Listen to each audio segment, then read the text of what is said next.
Profesor Markus Wono yang sangat kami hormati, terima kasih sekali Anda berkenan meluangkan waktu untuk memberi pencerahan kita mengenai, ya sebetulnya ini adalah arahnya itu adalah kelirumologi pendidikan matematika. Karena kami tahu benar Profesor Wono ini sangat-sangat concern terhadap kekeliruan kita dalam pendidikan matematika, sehingga saya sebetulnya menyesal kenapa kok Prof dulu bukan guru saya. Kalau Prof guru saya mungkin sekarang saya sudah menjadi ahli matematika, karena saya gemar sekali matematika, tapi karena ya guru saya itu membosankan sekali, maka saya malas ikuti mata pelajaran matematika. Biasanya kerja saya waktu itu tidur kalau pelajaran matematika. Nah, Prof, monggo, saya sangat berterima kasih Anda berkenan untuk meluruskan kekeliruan pendidikan matematika terhadap kita semua. Silakan, Prof. Ya. Terima kasih Pak Subrana atas undangan dari Bapak, sehingga saya mencoba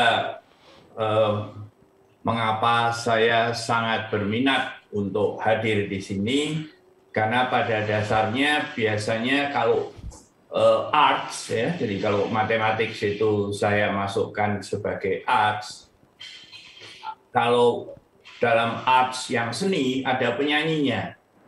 Kalau lukisan ada pelukisnya, sehingga menjadi bisa tampil, bisa menyenangkan. Nah, matematik ini sebagai salah satu arts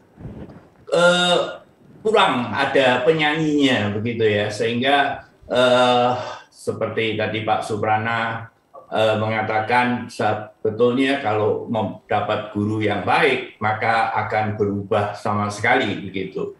Nah, kedua mungkin ya saya pikir saya lebih suka untuk dipanggil Pak Wono saja ya, karena sekarang di kita ini semuanya sangat feodalis, sangat ini ya, jadi rasa-rasanya argumentasi itu menjadi bagus kalau yang bicara itu profesor gitu atau doktor begitu ya. Jadi saya pikir saya akan mencoba untuk meyakinkan Pak Subrana bukan berdasarkan saya seorang profesor, tapi alasan yang saya berikan itu dapat diterima oleh akal sehat kita begitu. Kurang lebih seperti itu ya.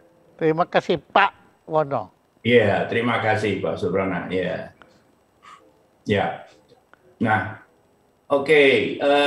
Hari ini saya ingin mencoba berbicara mengenai kekuatan berpikir abstrak di matematik ya. Okay.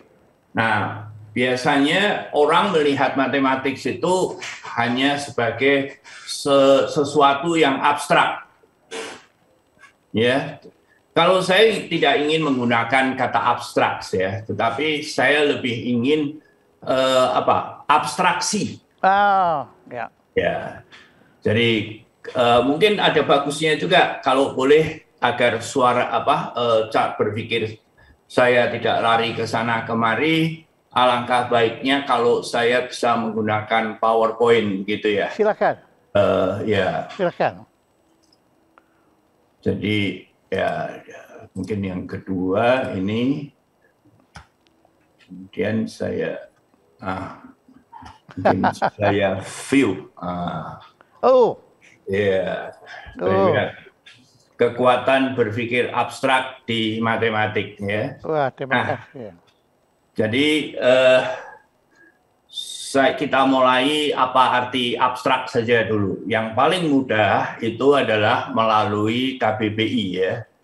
Nah, di bahasa Indonesia itu abstrak itu seakan-akan tidak punya arti sama sekali ya.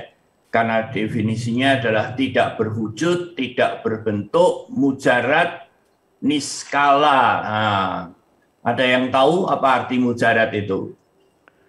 Mujarad, ya sesuatu yang ya gimana ya, nggak bisa didefinisikan betulnya itu. Niskala. Kalau niskala kalahkan waktu, itu tanpa waktu. Ya, oke. Ya, nanti kita lihat. Nah, kemudian abstrak yang kedua itu mempunyai arti sebagai iktisar ya. Ini di sini iktisar, karangan, ringkasan, inti ya. Jadi sering dipakai pada saat kita membuat karangan maka perlu abstrak. Itu adalah kurang lebih arti seperti itu. Nah, saya sebetulnya pada saat melihat definisi ini, saya tidak mengerti arti mujarad itu apa.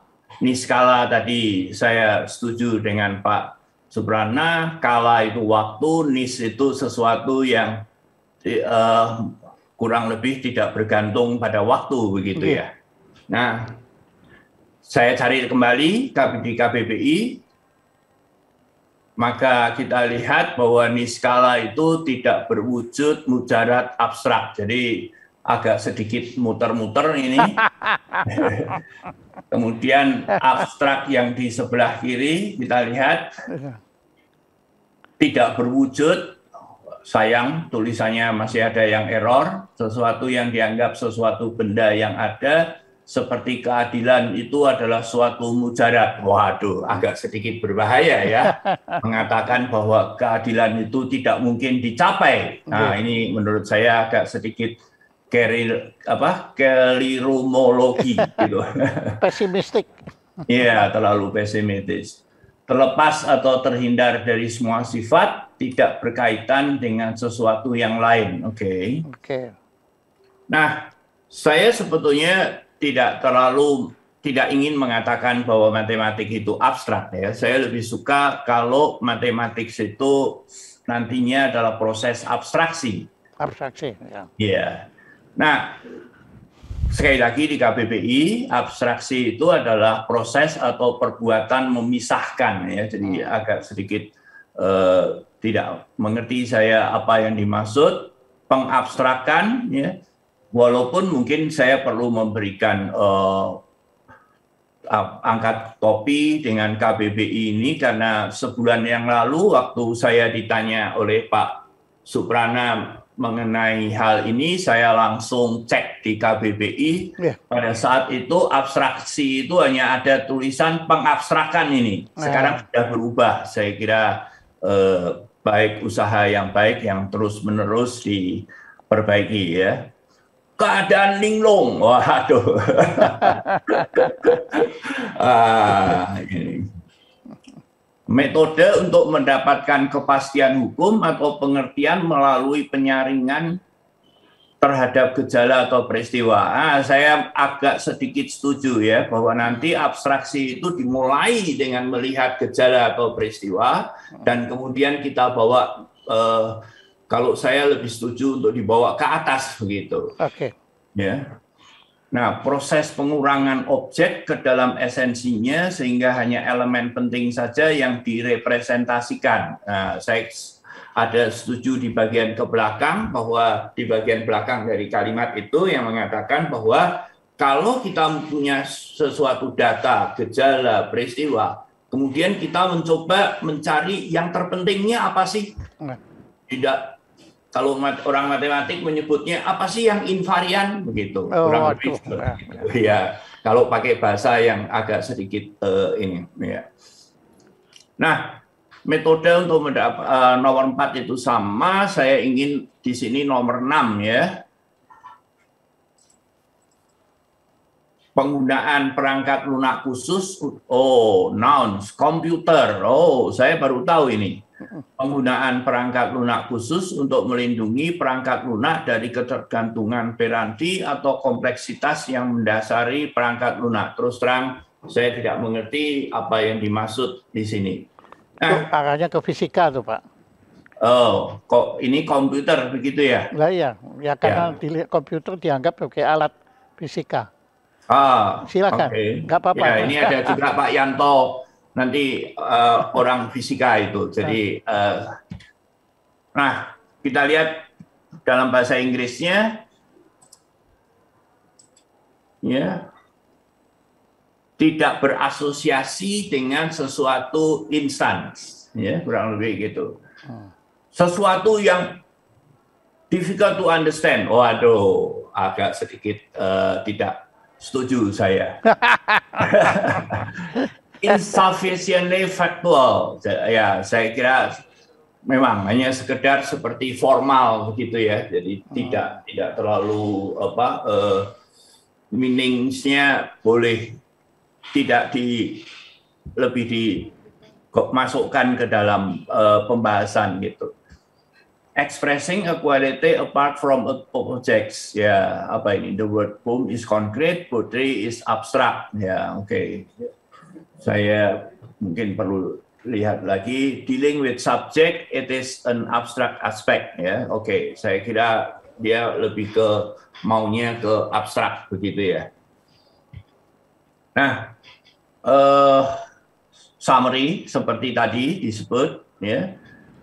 Abstract things or states, ya. Jadi mungkin Pak Suprana ingin memberi komentar ini.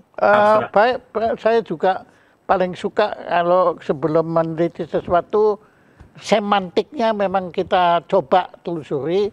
Tapi betul Pak, selalu semantik itu simpang siur Pak. Yeah. Karena semantik itu sangat tergantung kepada persepsi. Yeah. Monggo, silakan lanjut. Jadi saya pikir kurang lebih ingin saya kita selalu berbicara mulai dengan yang sudah dikenal oleh orang begitu ya. Oke, betul, setuju. Paling baik ya apa kata kita orang mulai dengan kamus ini. Oke. Ya. Nah, kemudian to make summary of abstracts itu saya kira sama ya. To draw away the attention of. Nah, saya kira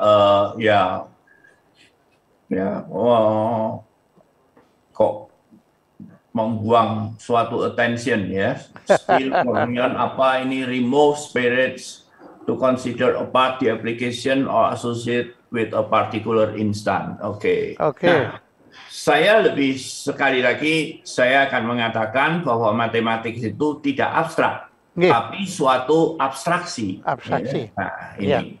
Ya, jadi suatu proses dari bentuk abstracting. Nah, ini ya dari keadaan being abstracted ya menjadi keadaan yang diabstraksikan. Oke, suatu abstrak idea. Wah. Absent of mind. Oh, sama ya dengan tadi linglung itu. Kelihatannya KBBI ambil dari sini nih.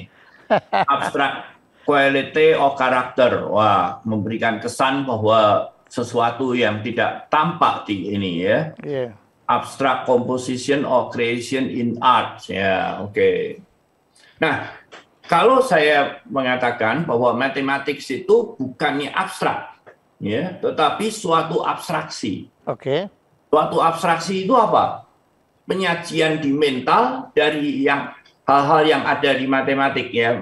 Saya tetap membatasi di matematik ya, yaitu apakah benda, konsep, relasi, bahkan proses ya. Dan abstraksi itu adalah proses yang dilakukan di mental ya, di mental. Jadi di benak kita, di otak kita, mungkin menyebutnya apa, di benak saja ya, daripada di otak gitu. Kesannya di batin. Ya, di batin. Nah, lebih baik itu. Terima kasih Pak Suprana. Ya. Nah, sebetulnya kata abstrak itu berasal dari kata Latin ya, yang abstraktum, yang artinya arti harafiahnya ditarik keluar. Nah, kalau saya lebih suka untuk ditarik jadi ke atas gitu. Apa sih hal yang paling penting di dalam peristiwa itu gitu. Oke. Nah, kalau kita lihat abstraksi oleh manusia itu adalah pada saat penyajian banyak benda. kita tidak peduli apakah itu bear, apakah itu macan, apakah itu burung. Kita menyebutnya dengan angka 1, ya. Ya, oke. Ya. Itu sudah suatu abstraksi, ya. Jadi Simbol.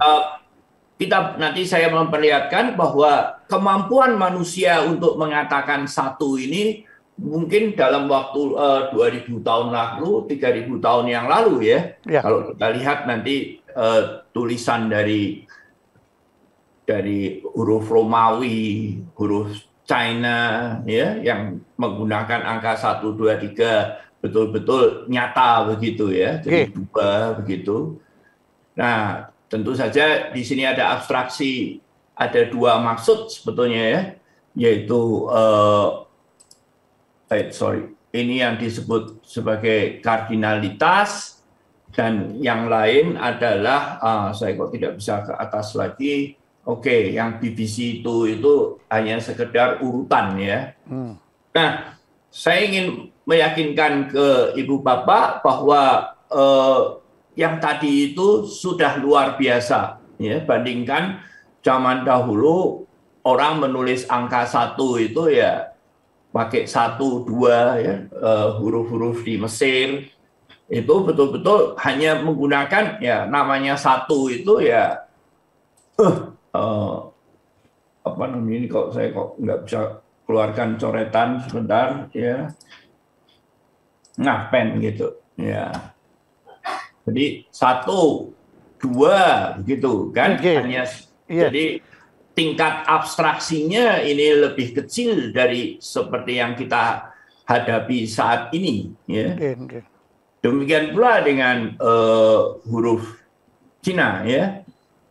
Oh, sekarang Tionghoa, ya, nggak apa-apa lah, Cina saja juga nggak apa-apa, namanya memang negara di sana, ya. 1, 2, 3 dan seterusnya, ya. Nah, jadi proses abstraksi itu apa?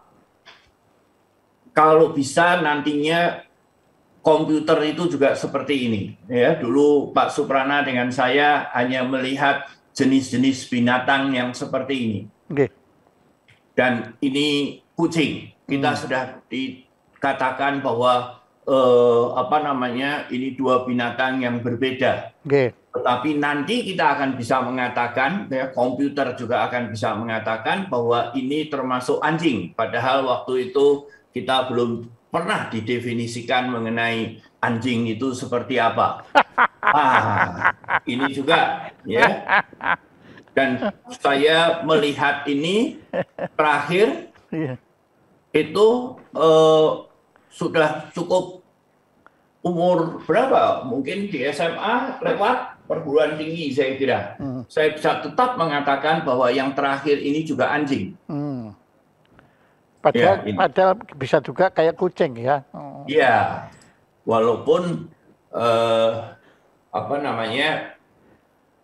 nantinya itu salah satu mahasiswa saya sekarang sedang mau membuat program komputer untuk bisa nanti, walaupun datanya adalah gambar-gambar anjing yang seperti tadi, maka gambar ini juga disebut sebagai anjing. Wah, itu kan suatu hal yang luar biasa. Ya, abstraksi. Iya, betul. Oke, izin dulu untuk mengisi air. Ngomong-ngomong, Pak Wono suka anjing? Tidak. Oh, enggak. Justru saya paling tidak suka anjing, tapi seluruh keluarga saya suka. Jadi saya terpaksa dan akhirnya saya toleransi karena saya melihat keuntungan. Kalau di rumah saya ada anjing, begitu ada tamu yang datang, anjing itu langsung gonggong. Jadi ada manfaatnya, saya setuju untuk diterima. Jadi abstraksi keamanan. Iya, betul. Jadi saya melihatnya bukan hanya senang atau tidak, tapi kita juga melihat apakah ada manfaatnya. Manfaatnya, utilitarisme. Betul, ya. Nah, jadi abstraksi di matematik saya ingin mencoba memberikan Wah. gambaran dulu apa yang terjadi ya. Jadi di matematika itu abstraksi itu tidak berhenti pada bilangan saja. Betul, betul. Ya. Jadi bisa terjadi bahwa rambatan panas, penyebaran cairan di air ternyata mempunyai kesamaan. Nah, di situ kegunaannya kalau orang belajar matematik, ada dua peristiwa yang berbeda, orang bisa mencoba melihat apa sih yang pokok dari dua keadaan itu dan apa yang bisa digunakan dari sebelah kiri dan kanan begitu ya. Jadi rambatan panas, penyebaran cairan itu yang dikenal sebagai suatu persamaan difusi, ya, penyebaran begitu. Rambatan suara di udara dan rambatan gelombang di tali ternyata mempunyai abstraksi yang sama. Nah, ini kan ya yang disebut sebagai suatu persamaan gelombang. Kalau jadi, itu juga di fisika seperti orbit dari planet dan orbit dari neutron itu sama. Ya. Sama, ya. Jadi di situ kita kemudian kalau belajar matematik, ya kita bisa pengalaman yang ada sedikit di gelombang suara, misalkan kita bisa pakai untuk di gelombang tali dan sebaliknya begitu. Ya. Nah, kita tidak selalu hanya di dalam berpikir dengan apa istilahnya kacamata kuda. Kita harus bisa melihat sesuatu yang lebih fundamental. Gitu. Ya. Nah, di matematik pun juga ada menciptakan sesuatu yang dianggap tidak ada. Nah, jadi mungkin ini agak sulit untuk saya bisa mengatakan. Mungkin begini ya, jadi kalau saya punya bilangan, ya akar dari suatu bilangan. Ini Pak Suprana ini pernah memuat tulisan yang mengatakan takut matematik ya. Jadi mungkin saya harus agak sedikit lebih pelan-pelan agar bisa di. Bukan takut Pak, bebal. Nah, saya mengatakan sebetulnya bukan membebal ya, tapi apa ya? Ya itu tadi gurunya itu. Saya ingat sekali pada saat saya dulu di SD, saya diajar dikte itu, Pak. Ingat nggak, Pak? Perkalian begitu. Iya. Nah, kita itu tidak diajarkan metode lain, Pak. Seharusnya ada perbedaan menghitung dengan apa namanya kertas, dengan perbedaan pada saat kita menghitung di udara itu, Pak. Iya. Hanya awang-awang menulis di udara, kita dikte itu bukan menulis di kertas terus kemudian menulis di awang-awang, tidak begitu. Ya, jadi mungkin saya berikan ilustrasi. Saya mengikuti PowerPoint-nya aja ini dulu, nanti menyebar kemana-mana. Jadi kalau ada pertanyaan saja kita lihat lagi ya. Jangan sampai metastase. Iya. Jadi kalau kita belajar dulu bilangan akar dari kok merah ya. Ini saya menggunakan PowerPoint gelap. Oke. Karena katanya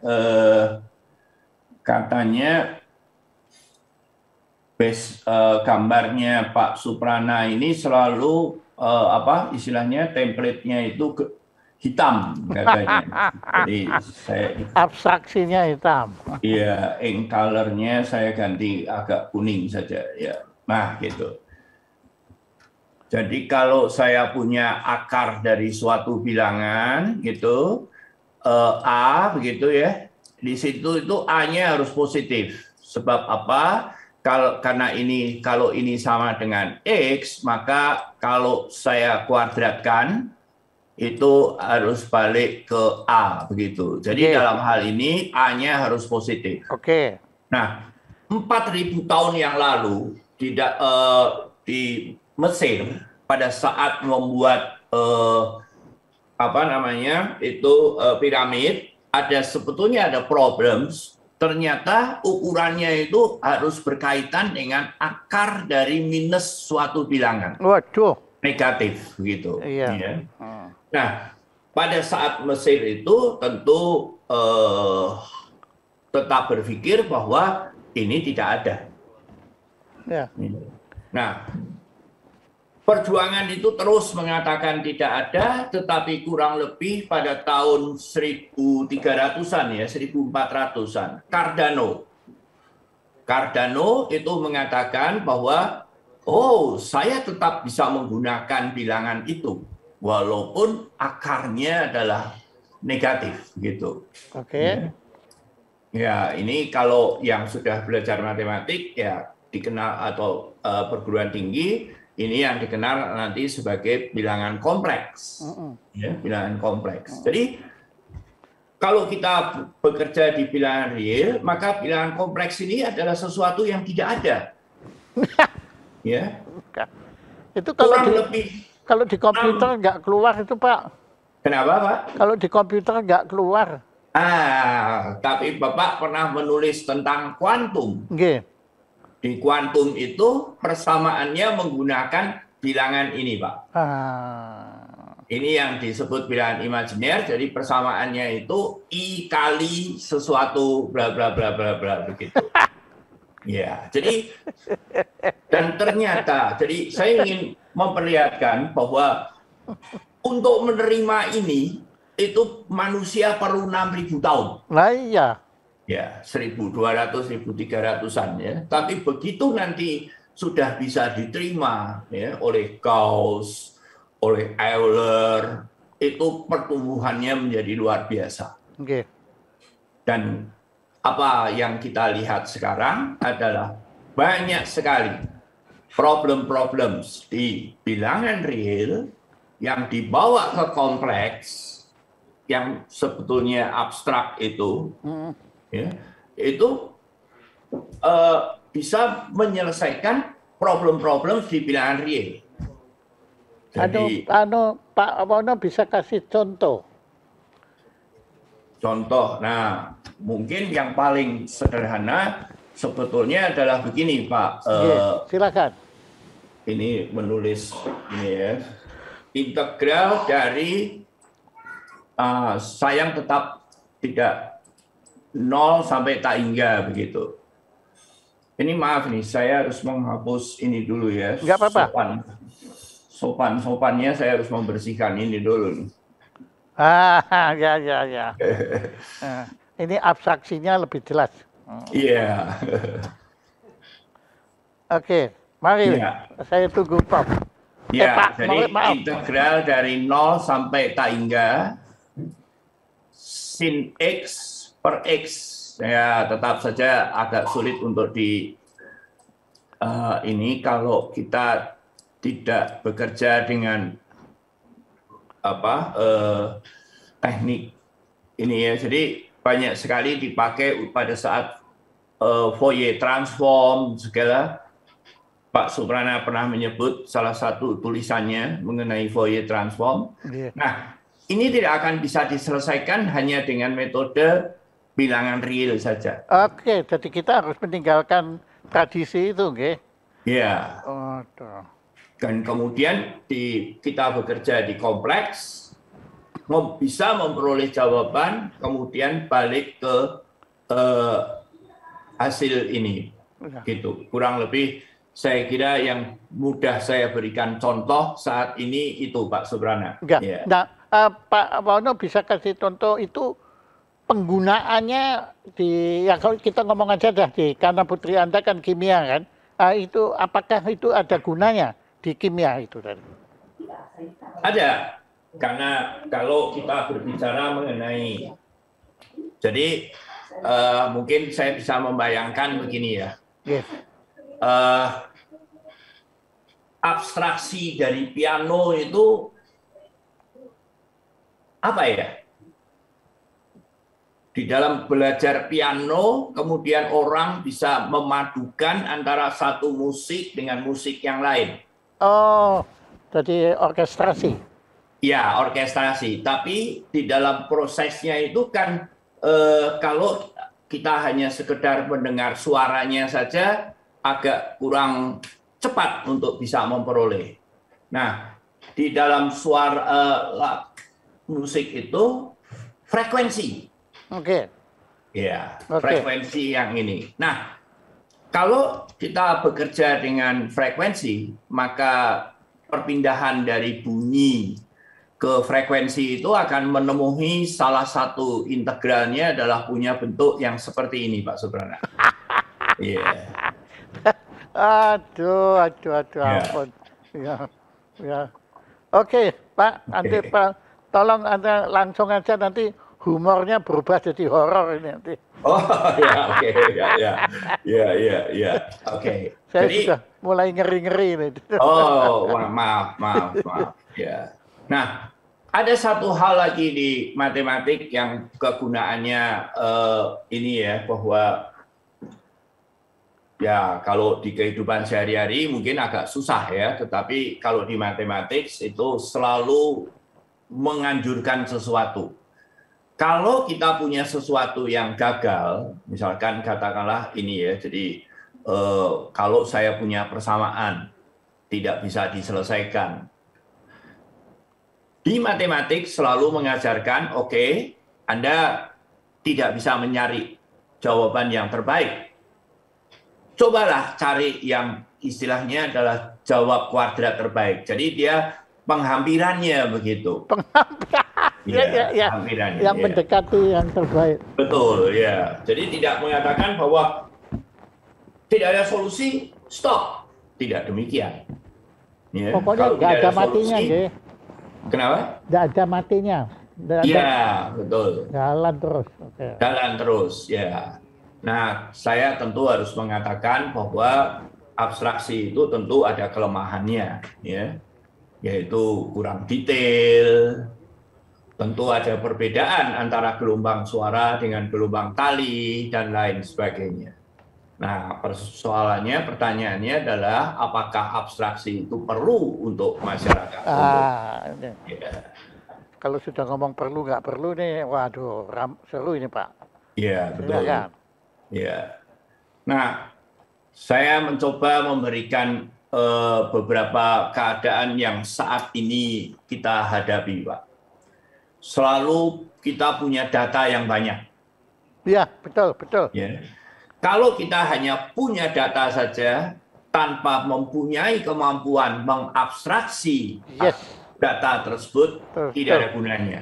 Betul. Ya, kita hanya bisa datang ke orang lain, kemudian bertanya dan kemudian jawaban, ya. Jadi menurut saya kita akan selalu bergantung pada orang lain, ya. Betul, ya, dalam hal ini saya berbicara bukan sebagai seorang pribadi, ya, negara Indonesia. Betul, Pak.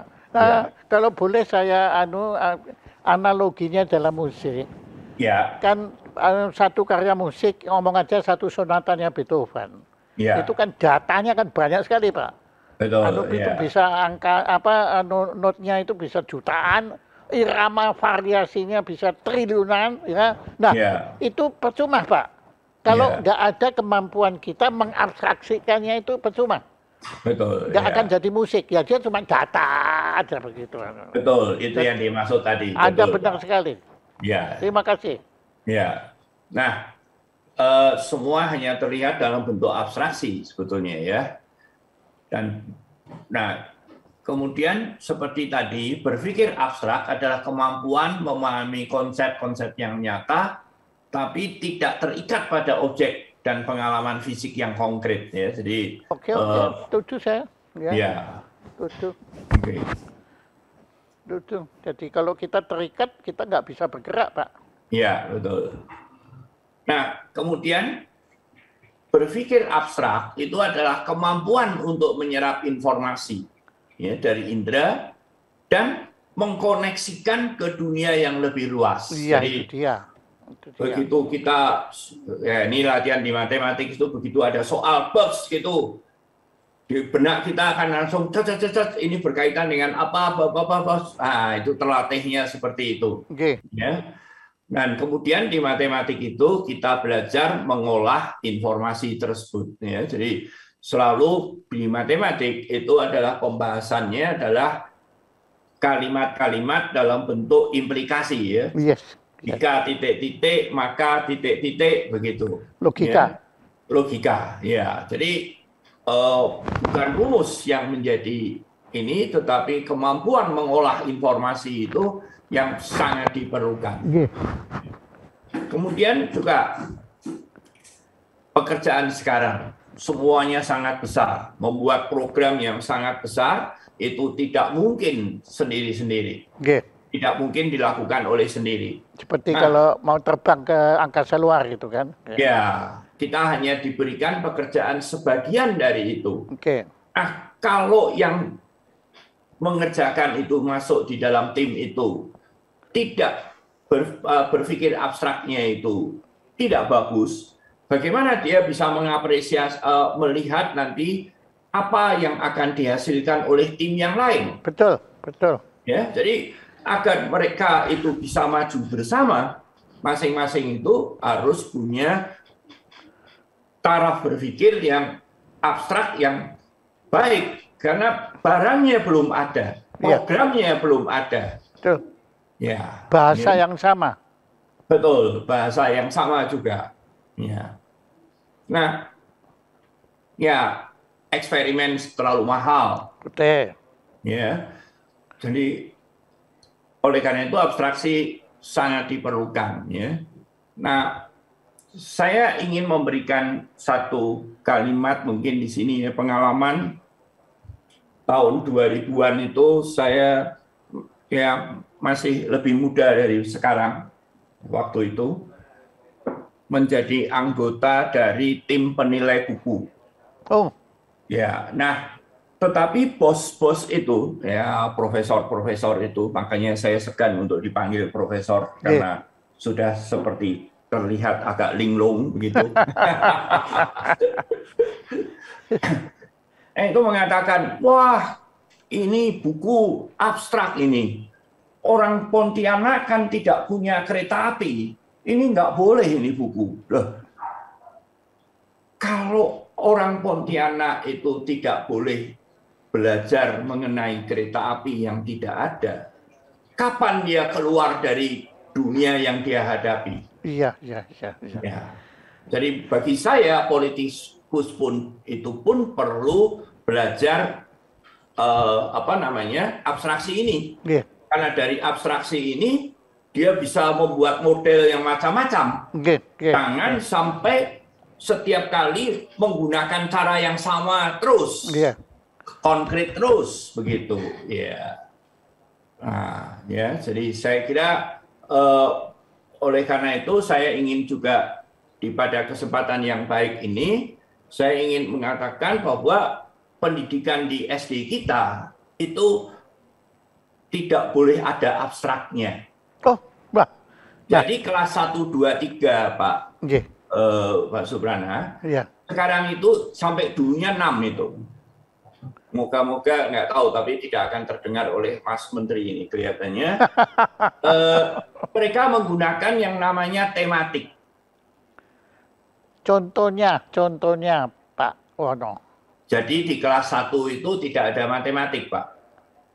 Oh. Yang ada hanya tema di lingkungan sekitar kita.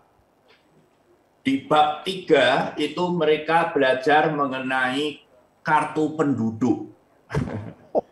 Jadi mereka di SD kelas 1 itu hanya diajar itu ayah, itu ibu. Tidak ada sama sekali matematiknya. Loh, kenapa?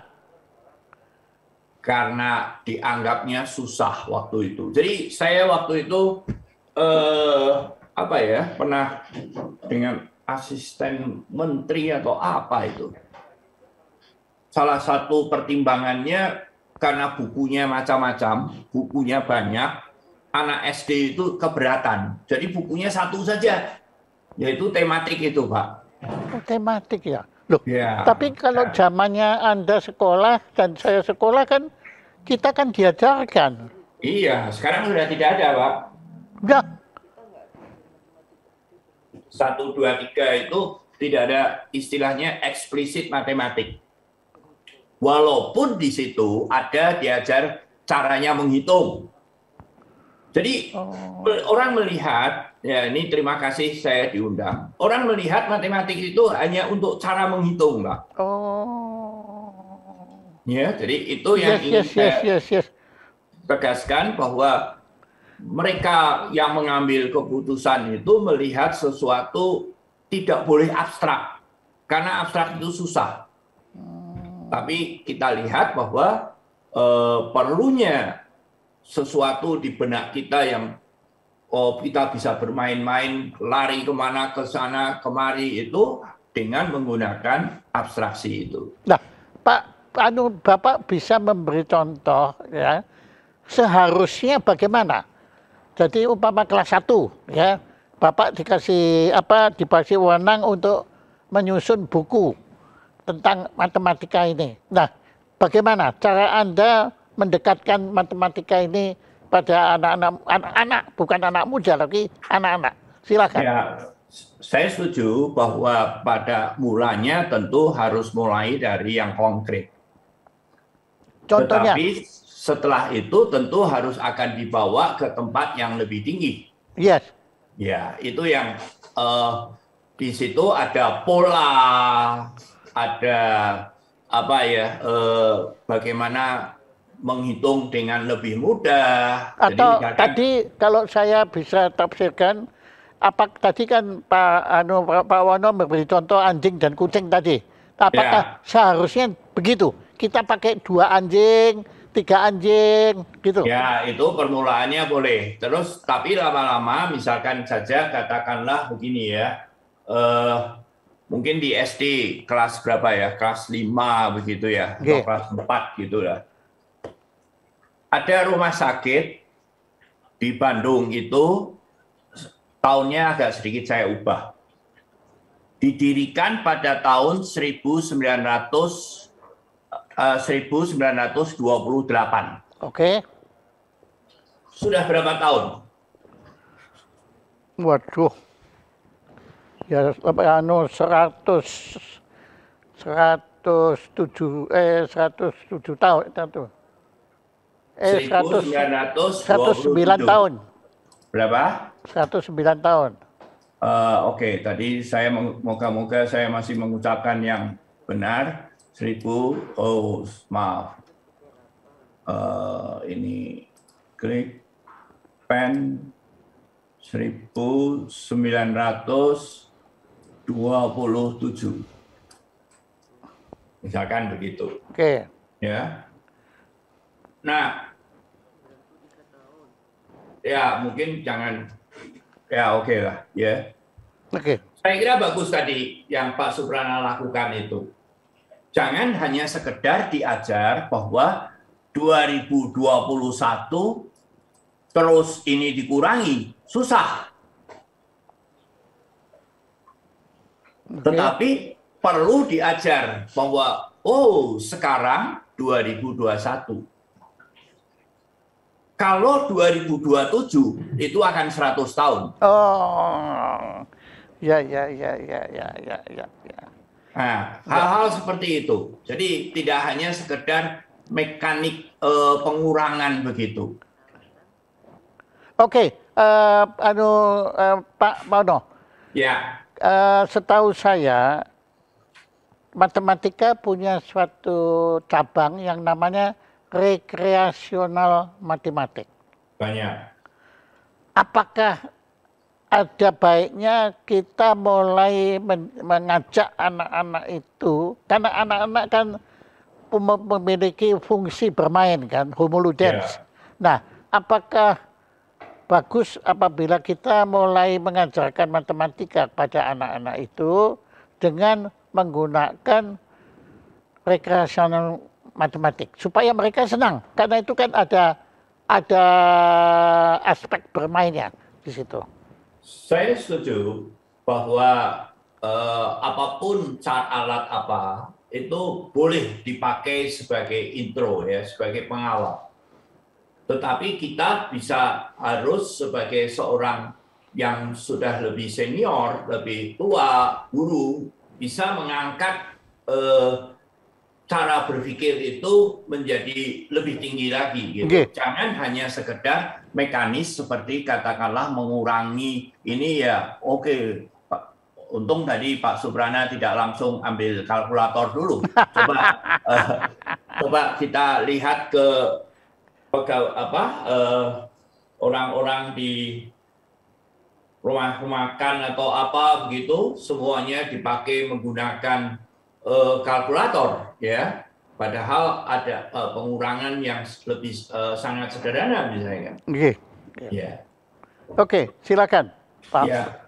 Nah, jadi saya tidak mengatakan bahwa orang hanya belajar abstraksi saja, tidak, ya. Oke.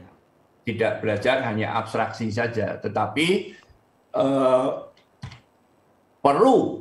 Kok ini saya nggak hilang ya? Oke, saya maafkanlah ini. Perpaduan antara konkret dan abstrak itu juga sangat diperlukan, ya. Jadi saya tidak mengatakan bahwa hanya berpikir dengan abstrak saja. Ya, bahwa masih perlu kombinasi dengan yang lain. Kombinatorika. Oh, ya, itu ada ilmunya lagi. Boleh, ya. Nah, bagaimana mengembangkan berpikir abstrak, ya? Piaget mengatakan bahwa awalnya harus konkret. Piaget ikut campur di sini, nggih? Oh ya, betul. Oh, ya. Bagus. Ya, bahwa harus konkret, saya setuju awalnya. Tapi harus diajak makin lama makin lebih tinggi begitu. Nah, di kita sayangnya sangat terlalu terjebak. Wah, kalau tidak konkret susah bagi anak. Jadi sudah didogmakan. Ya. Yeah. Nah, Pak Wono, ini kebetulan kita punya tamu-tamu yang menarik. Ya. Nah, siapa tahu mereka bisa memperkaya kita bersama dengan pertanyaan atau masukan. Ya, saya lihat di sini ada Mas Rocky Gerung.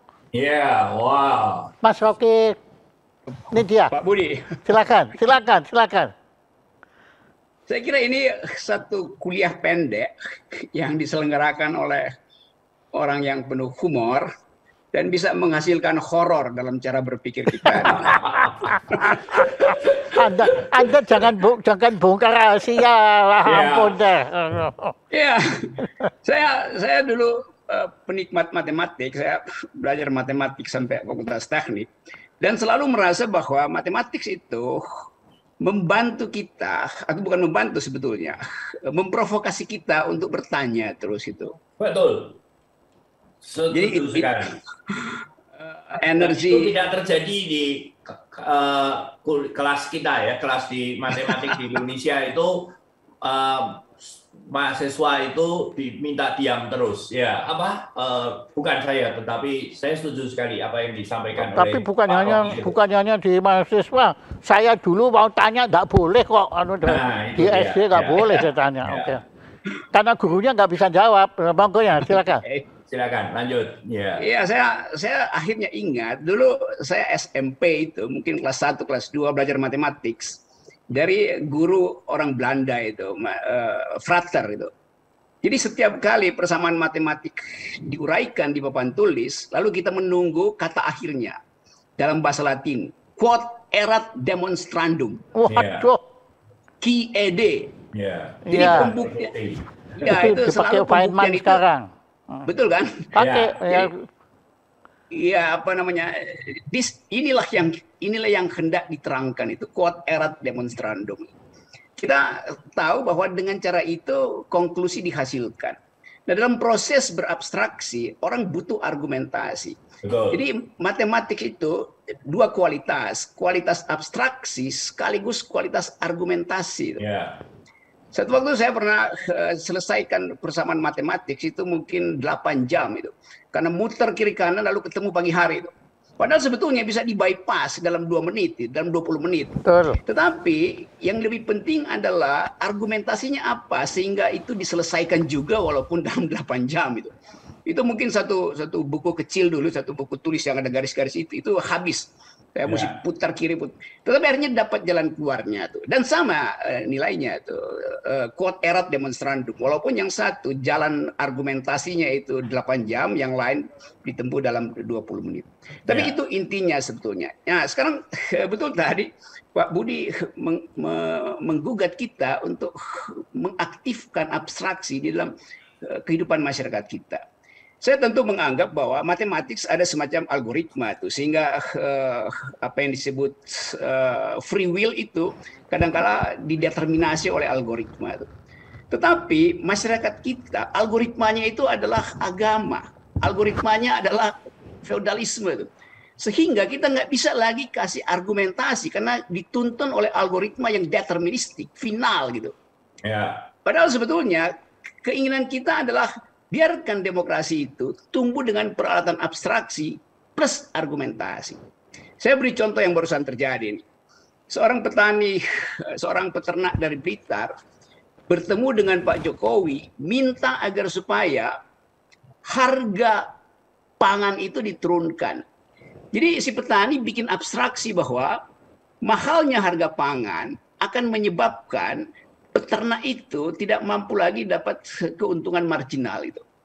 Jadi dia bikin abstraksi, karena itu dia bilang, Pak Jokowi turunkan harga pangan. Itu abstraksinya dengan argumentasi supply and demand dalam economics. Pak Jokowi bikin solusi mengirimkan 2 truk 20 ton jagung. Jadi sesuatu yang abstrak dijawab dengan yang konkret. Gitu. Artinya Presiden tidak mengerti bahwa yang diminta itu adalah policy, bukan barang. Jadi ini bahayanya kalau pemerintahan nggak bisa bikin abstraksi. Saya kasih contoh gampangnya.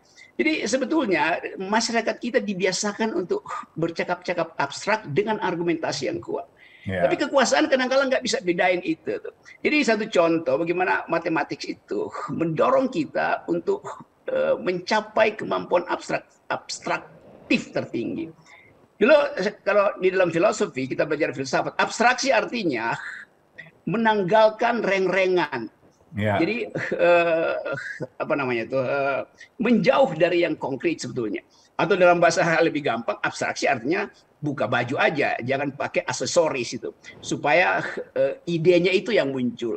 Jadi sama aja sebetulnya kita menjauh dari sebetulnya kata abstrahere dalam bahasa Latin artinya artinya menjauh dari itu. Jadi menjauh dari hal yang terlihat supaya bagian yang tak terlihat itu yang dijadikan intinya tuh. Jadi mencari substance juga adalah sesuatu yang abstraksi. Jadi saya kira itu betul, dan saya senang ini Pak Jaya ambil topik yang betul-betul menyegarkan kita. Sama seperti kalau saya bikin abstraksi, kalau saya dengar misalnya tadi Pak Jaya bilang Beethoven, kalau saya dengar apa namanya Für Elise itu, lalu imajinasi saya tiba pada musim bunga, karena pengalaman saya pertama mendengar itu adalah di kebun bunga itu. Lain kalau saya dengar misalnya Godfather, Speak Softly Love, dimensi saya berubah menjadi kriminal karena saya mengetahui lagu itu adalah theme song dari novelnya Mario Puzo tentang kriminalitas Godfather itu. Jadi abstraksi saya juga dibebani oleh pengalaman historis saya. Tapi sekali lagi ini hal yang bagus sekali, dan sering-sering Pak Jaya undang tema yang ringkas tapi dia bisa bermanfaat sebagai vitamin pikiran itu. Terima kasih Pak Jaya. Terima kasih. Nah, terima kasih Pak Rocky. Terima kasih. Nah, ini sekarang ada lagi kita mantan Deputi Kemenristek Pak Idwan Suhardi. Silakan Pak Idwan. Ini luar biasa ini. Memang sebetulnya kalau kita bicara matematika, logika dan sebagainya, memang pada akhirnya berangkatnya dari hal-hal yang tadi konkret dan abstrak. Tapi kembali lagi, memang saya setuju dengan Pak Wono bahwa kegagalan kita adalah tadi membawakan matematika logika ini sejak awal itu tidak entertaining begitu atau tidak rekreasional tadi, sehingga menjadi beban. Jadi buat saya, Pak Jaya, sebagaimana kita sering tahu bahwa kita tuh inginnya sebetulnya logika-logika di sini yang kemudian dari dibawakan dengan matematika seperti ini, sebetulnya juga yang saya paling suka Pak Jaya nanti dibawa ke etnomatematikanya ini. Nah, itu akan jadi Pak nanti. Jadi bagaimana sebetulnya tahun depan.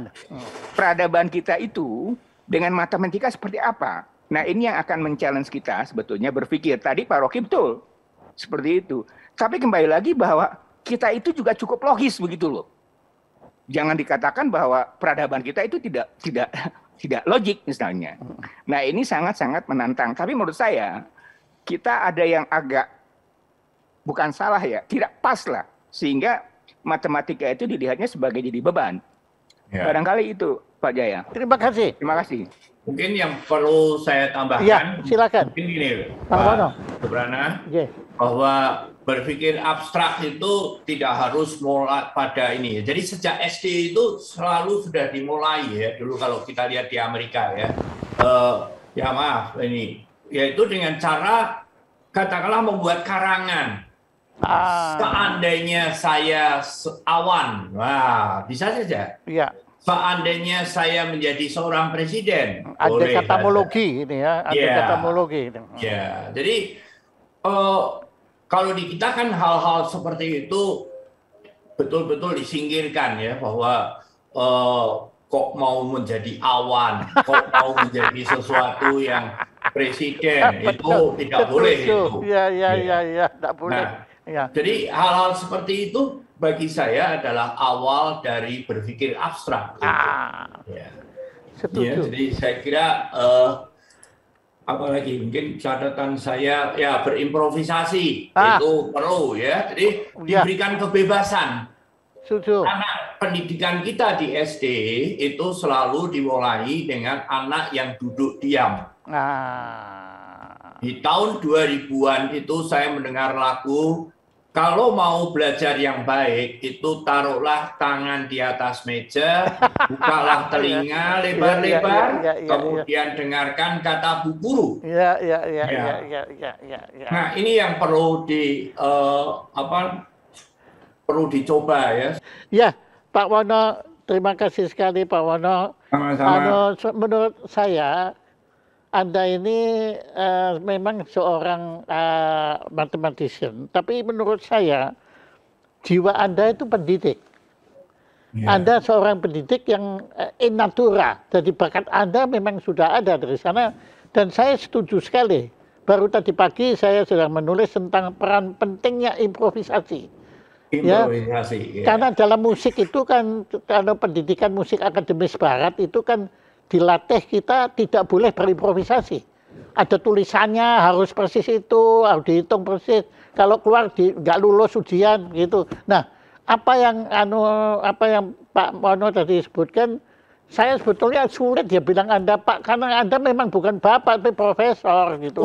Nah, tapi ya di situ. Tapi Anda menantang kita semua untuk berpikir hari ini, dan memang saya kira Kementerian Pendidikan kita perlu mereka bisa berpikir sebagai anak-anak, Pak. Jangan berpikir sebagai orang dewasa.